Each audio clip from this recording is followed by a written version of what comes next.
دونوں چیزیں سمجھ میں آئیں۔ اب آپ دیکھیے کہ دین کہتا کیا ہے۔ دین نام ہے انسان سے دوستی کا، دین نام ہے انسان سے محبت کا۔ ہم پہلے مرحلے پر آ کر انسان کو دھرم اور مذہب میں تقسیم کرتے ہیں۔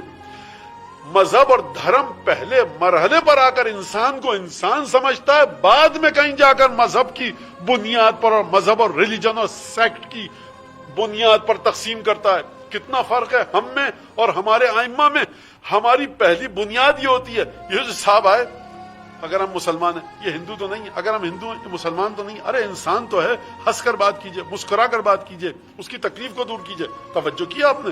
تو امام کیا فرما رہے ہیں؟ اور تعطفاً علی جارہ، یا کماتا ہے زیادہ پیسہ، دنیا کے پیچھے بھاگ رہا ہے، کیوں بھاگ رہا ہے؟ اس وجہ سے کہ اس کو اپنے پڑوسی کے لیے اس کا دل جلتا ہے، رحم دل ہے، پڑوسی کی اس کو بری حالت دے کر دل میں تکلیف ہوتی ہے، عذاب ہوتا ہے کہ میرا پڑوسی، اس کے گھر میں بجلی کی لائن نہیں ہے، 50,000 روپے چاہیے، غریب ہے، اگر اس کو 50,000 مل جائیں یہ بجلی لے لے گا، تو ہم اوور ٹائم لگائیں، زیادہ پیسہ کمائیں تاکہ پڑوسی کو دے دیں۔ یہ اپنا رسول اللہ، ہمارا پڑوسی ہندو ہے، ہم مسلمان ہیں، ہمارا پڑوسی سکھ ہے، کرسچن ہے، ایتھیسٹ ہے، خدا کو ہی نہیں مانتا، امام باقر فرمائیں گے ہے تو تمہارا پڑوسی۔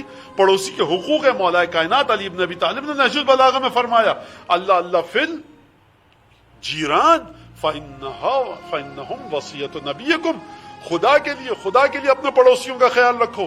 امیر المومنین علی ابن ابی طالب نے یہ نہیں کہا کہ پڑوسی مسلمان ہو تو خیال رکھنا، شیعہ ہو تو خیال رکھنا، سنی ہو تو خیال نہ رکھنا، عیسائی ہو تو خیال نہ رکھنا، ہندو ہو تو اذیت دینا۔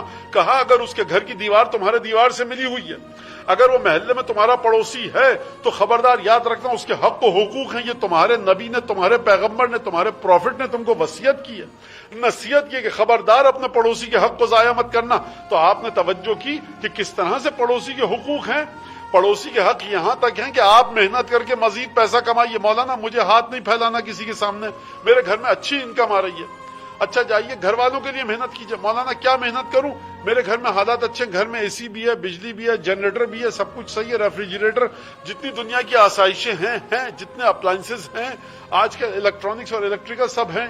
آپ کے پڑوسی، ہاں ان کے یہاں فریج نہیں ہے، 2 گھنٹے آپ اوور ٹائم کر سکتے ہیں، پیسہ کما سکتے ہیں تاکہ پڑوسی کو فریج دلائیں، اس کا کیا ثواب ہوگا؟ ہمارا پڑوسی تو سکھ ہے، بدھسٹ ہے، امیر المومنین فرما رہے ہیں تعطفاً علی جارہ، اپنے پڑوسی کے لیے تمہارے دل میں رحم کا جذبہ آنا چاہیے۔ فرمایا جو پیٹ بھر کے سوئے اور اس کا پڑوسی بھوکا سوئے وہ مسلمان کہلانے کا مستحق نہیں ہے۔ ابن رسول اللہ، یا علی ہمارا پڑوسی ہو سکتا ہے ہندو، آپ کو نہ مانتا ہو، ہمارا پڑوسی ہو سکتا ہے بدھسٹ ہو، ہمارا پڑوسی ہو سکتا ہے سنی ہو۔ جواب کیا آئے گا کہ دیکھو سماج میں ان طور طریقوں کے مطابق نہیں رہا جاتا جس طرح سے تم نے سماج کے لوگوں کو تقسیم کر دیا ہے۔ پہلے انسان بنو اور پھر اس کے بعد اپنے مذہب پر چلو۔ مذہب دیتا ہی درس انسانیت کا ہے۔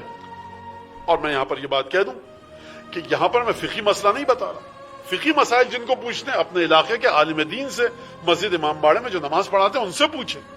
میں دین کی آفاقیت اور ہماگیریت، دین کے دائرہ کار کو بتا رہا ہوں کس طرح سے، ورنہ فقہی حکموں کی تبدیلی کسی کو حق نہیں ہے کرنے کا۔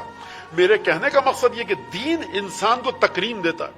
ہم بہانے بنا کر یہ ہندو ہے ہم ان کے ساتھ، وہ سکھ ہے، وہ مسلمان ہے، یہ سنی، یہ بریلوی، دین کہہ رہا بہانے مت بناؤ، دیکھو انسان ہے کہ نہیں ہے۔ انسان اگر ہے تو انسان ہونے کے ناطے تم پر کتنی ذمہ داریاں ہیں۔ تعطفاً علی جارہ، یہ ہے وہ سب سے زیادہ